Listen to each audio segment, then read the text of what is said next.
নমস্কার, আমি জ্যোতিষ আচার্য স্বপন। আমার সরল জ্যোতিষবিদ্যা চ্যানেলে জ্যোতিষ বিষয়ক যে শিক্ষণীয় ভিডিওগুলো করছি, সেই ভিডিওর আজকে থেকে শুরু হচ্ছে ভাব সম্পর্কিত আলোচনা। আমরা জানি জ্যোতিষে 12টি ভাব, এবং 12টি ভাব তনু, ধন, সহোদর, মাতা, পুত্র, রিপু, জায়া, নিধন, ধর্ম, কর্ম, আয়, ব্যয়, এই 12টা ভাব। এবং এই 12টা ভাবের মধ্যে প্রথম ভাব, যেটাকে আমরা তনু ভাব বলি লগ্ন ভাব, আজকে আমরা লগ্ন বিষয়ে আলোচনা করব। লগ্ন ভাব মানে প্রথম ভাব, মানে মানুষ, কোনো ব্যক্তি নিজে, শরীর, দেহ, মস্তিষ্ক, অ্যাপিয়ারেন্স। বিষয়টা হলো, লগ্ন মানে কোনো একজন ইন্ডিভিজুয়ালকে বাকি সকলে কিভাবে দেখছে, তার অ্যাপিয়ারেন্সটা দেখে রাগী মনে হচ্ছে, দুঃখী মনে হচ্ছে, দেখে হাস্যকর লাগছে, দেখে লম্বা লাগছে, দেখে নাটা লাগছে, তার যে অ্যাপিয়ারেন্স সেটাই হলো তার লগ্ন। আজকে আমি এই লগ্ন বিষয়ে আলোচনা করব। একটা কথা আপনাদের বলে রাখি, এই 12টা ভাবের মধ্যে সবচাইতে গুরুত্বপূর্ণ ভাব হচ্ছে লগ্ন ভাব। এই লগ্ন অর্থাৎ ব্যক্তি নিজে, এই লগ্নেরই কিন্তু বাকি 11টা ভাব।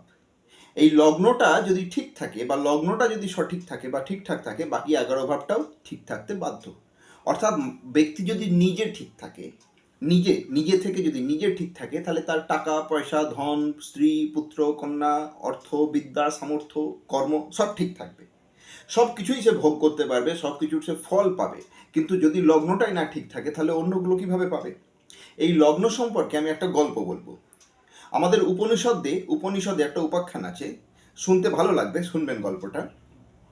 একবার প্রাচীনকালে দেব আসুরদের সংগ্রাম চলছে, দেবতারা হেরে গেছে, প্রায় এরকম অবস্থা, অসুররা সব বিজয় করে ফেলেছে। তারা বিপদে পড়ে তারা প্রজাপতি ব্রহ্মার কাছে গেছে। ব্রহ্মার কাছে গিয়ে দুঃখের কথা বলতে ব্রহ্মা তাদের বরদান দিয়েছে, এবং ব্রহ্মার বরদানে তারা আবার সতেজ হয়ে, তারা আবার শক্তিশালী হয়ে যুদ্ধ করে অসুরদের পরাজিত করে দিয়েছে। এবার অসুরদের যখন পরাজিত করে দিয়েছে, অসুররা হেরে চলে গেছে, তারা আবার দেব সাম্রাজ্য অধিকার করেছে, ইন্দ্র, বরুণ, জল, অগ্নি সবাই মিলে। এবারে তাদের মনে হলো যুদ্ধ জয়ের পর যে আমরাই জিতেছি। ইন্দ্র মানে কি জানেন? ইন্দ্র হলো আমাদের পঞ্চ ইন্দ্রিয়, 5 সেন্স। পঞ্চ ইন্দ্রিয় না, পঞ্চ ইন্দ্রিয়, 5 সেন্স ইন্দ্র। অগ্নি, বায়ু, জল, এই যে পঞ্চতত্ত্ব আছে না, যে তত্ত্বগুলো, এরা হচ্ছে অগ্নি, বায়ু, জল ইত্যাদি। তো যাই হোক, এই ইন্দ্রপুরীতে সাজো সাজো রব, ইন্দ্রপুরীতে মানে উৎসব হবে, সব নাচ গান আনন্দ আসর বসছে, তারা বিজয় উৎসব পালন করবে। এবং তারা বলতে শুরু করছে যে মহারাজ ইন্দ্রের যোগ্যতায়, মহারাজ ইন্দ্রের সাহস প্রচেষ্টাতে এই বিজয় সম্ভব হয়েছে, জয় মহারাজ ইন্দ্রের জয়। ব্রহ্মা শুনলেন, প্রজাপতি ব্রহ্মা শুনে তিনি বুঝলেন এদেরকে একটু শিক্ষা দিতে হবে। তো প্রজাপতি ব্রহ্মা যখন ওরা উৎসবের আসর বসিয়েছে, তখন ইন্দ্রপুরীর সামনে একটা কিম্ভূত কিমাকর যক্ষের রূপ ধারণ করে এসে হাজির। যখন এই কিম্ভূত কিমাকর যক্ষ ওই স্বর্গলোকে এসে উপস্থিত হয়েছে, ইন্দ্রলোকে, তখন সব গুঞ্জন শুরু হয়েছে, বাবা এই একটা আনন্দ অনুষ্ঠানে এরকম কিম্ভূত কিমাকর যক্ষ কোথা থেকে এলো। যাই হোক, ইন্দ্রের কর্ণগোচরে গেল যে এরকম একটা কিম্ভূত কিমাকর যক্ষ আমাদের ইন্দ্রপুরীতে এসেছে। তখন মহারাজ ইন্দ্র তিনি পবনদেবকে বললেন, যাও ওনার পরিচয় জেনে এসো। পবনদেব যথারীতি সেখানে গেলেন, গিয়ে জিজ্ঞেস করলেন, আপনি কে?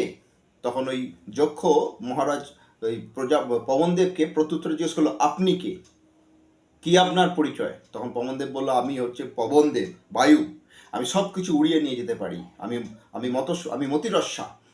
তো বললে, তাহলে ঠিক আছে, তুমি উড়িয়ে নিতে পারো। তো ওই যক্ষ কী করলো, একটা তৃণখণ্ড মানে ছোট কাঠি এরকম স্থাপন করলো, বললো একটা ওড়াও। তো পবনদেব খুব জোরে হাওয়া টাওয়া চালালো, একদম ঝড় চালালো, যেন ইন্দ্রপুরী উড়ে যাবে এরকম একটা অবস্থা। ঝড় থামলো, দেখলো কাঠি যেখানে ছিল সেখানেই আছে। পবনদেব মুখ কাঁচুমাচু করে দেবরাজ ইন্দ্রের কাছে গিয়ে দাঁড়ালো। দেবরাজ ইন্দ্রের কাছে যখন গিয়ে দাঁড়ালো, দেবরাজ ইন্দ্র বলছে, কি হলো বিষয়টা? না, পবনদেব বলল, আমি জানতে পারিনি খবর। ঠিক আছে, পবনদেব পারেনি, তিনি তখন বরুণদেবকে পাঠালেন, বললো, বরুণদেব যাও তো, তুমি দেখে এসো তো যে ওই কে ও যক্ষ এসেছে। বরুণদেবও যথারীতি গেল, তাকে জিজ্ঞেস করলো, সেই যক্ষ তাকে প্রত্যুত্তরে জিজ্ঞেস করলো, আপনি কে? না, আমি বরুণদেব। কি পারেন? না, আমি সমস্ত কিছু ধৌত করে দিতে পারি, আমি জলদেবতা। বলছে, কই, ভালো কথা। তৃণখণ্ড রাখলেন, বললো, ধুয়ে দেখান। তো তিনি একদম জলের একবারে বন্যা বইয়ে দিলেন, চারিদিক জলই জল, যেন ইন্দ্রপুরী ডুবে যাবে এরকম অবস্থা। সব থেমে যাওয়ার পর বরুণদেব দেখছে যে তৃণখণ্ডটা তো যেখানে ছিল সেখানেই আছে, একটুও জলও লাগেনি। বরুণদেবও মুখ কাঁচুমাচু করে চলে গেল। এবার দেবরাজ ইন্দ্র বলছে তাহলে এবার অগ্নিকে পাঠাতে হবে, পাবককে পাঠাতে হবে। অগ্নিকে পাঠিয়েছে। অগ্নিও সেই একই প্রশ্ন উত্তর, আমি অগ্নি, আমি সব জ্বালিয়ে পুড়িয়ে দহন করে দিতে পারি, দগ্ধ করে দিতে পারি। তিনি আবার যক্ষ তৃণখণ্ড স্থাপন করলেন, এবং যখন তৃণখণ্ড স্থাপন করলেন বললেন কই এটাকে দগ্ধ করো। অগ্নিও একদম আগুন জেলে ফেললো প্রচুর, যেন ইন্দ্রপুরী আগুন লেগে গেছে, যেন সব দগ্ধ হয়ে যাবে। যথারীতি অগ্নি শেষ হয়ে গেল, সেই তৃণখণ্ড যেখানে ছিল সেখানে যথারীতি আছে। অগ্নিও ফিরে এলেন। এবার ইন্দ্রদেব ক্রুদ্ধ হয়ে গেছে, তিনি সিংহাসন থেকে এবার উঠছেন, সিংহাসন থেকে উঠে পড়েছেন। সিংহাসন থেকে উঠে পড়ে যথারীতি সেখানে গিয়ে উপস্থিত হলেন। গিয়ে দেখলেন কেউ কোথাও নেই। যখন কেউ কোথাও নেই তখন তিনি জিজ্ঞেস করছেন এখানে কে ছিল, কোথায় গেল। তখন আকাশ থেকে আকাশবাণী হলো যে উনি ছিলেন প্রজাপতি ব্রহ্মা, উনি সর্বত্র বিরাজমান। উনি শুধু এখানে ছিলেন না, উনি আপনার মধ্যে এই দেওয়ালে, এই ইন্দ্রপুরীতে, গোটা বিশ্ব চলাচলে সর্বত্র উনি বিরাজমান। উনি হলেন প্রজাপতি ব্রহ্মা। সর্বং খলিদং ব্রহ্মা, তাই না? অহং ব্রহ্ম বলে সর্বং খলিদং ব্রহ্ম, সর্বত্র ব্রহ্ম।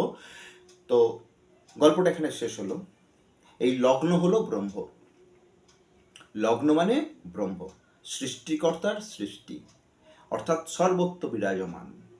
একটা ব্যক্তির জীবনে তার লগ্নটা পুরো, একটা কথা আছে না, যত ব্রহ্মাণ্ডে তত্ত্ব পিণ্ডে, পিণ্ড মানে এই শরীর, পিণ্ড মানে এই শরীরটা, এই একটা শরীর পিণ্ড। যত যাদা ব্রহ্মাণ্ডে আছে, ব্রহ্মাণ্ডে কি আছে? ব্রহ্ম পুরোটাই তিনি, সৃষ্টির মূল কারণ, সব কিছুই তিনি, পিণ্ডের মধ্যেও তিনি। তো ওই লগ্নটা হলো অ্যাজ এ হোল পুরো ব্রহ্ম, এবং ওই লগ্ন সমস্ত ভাবের মধ্যে বিরাজমান। আমাদের যে 12টা ভাব আছে, প্রথম দ্বিতীয় থেকে বা দ্বাদশ ভাব পর্যন্ত, ওই 12টা ভাবের মধ্যে লগ্ন বিরাজমান। তাই কোনো কুষ্ঠি বিচারের সময় সমস্ত ভাবের মধ্যে লগ্ন ভাবটা অত্যন্ত মূল বিচারণীয়। লগ্ন ভাবটা বিচার করতেই হয়, প্রথম লগ্নটাকে বুঝতে হয়, প্রথম ভাবটাকে বুঝতে হয়। আমার এই পর্যন্তই আজকের ভিডিও, এটাকে আর দীর্ঘায়িত করব না। ভিডিওটা ভালো লাগলে লাইক, শেয়ার, আমার চ্যানেলটিকে সাবস্ক্রাইব করবেন, কারণ আমি জ্যোতিষ সংক্রান্ত ভিডিওর সিরিজ ক্রমশ দিতে থাকবো। আপনাদের অনেকেরই সুবিধা হবে, বন্ধুদেরকে এই ভিডিওগুলো শেয়ার করবেন। আজকে এই পর্যন্ত, নমস্কার।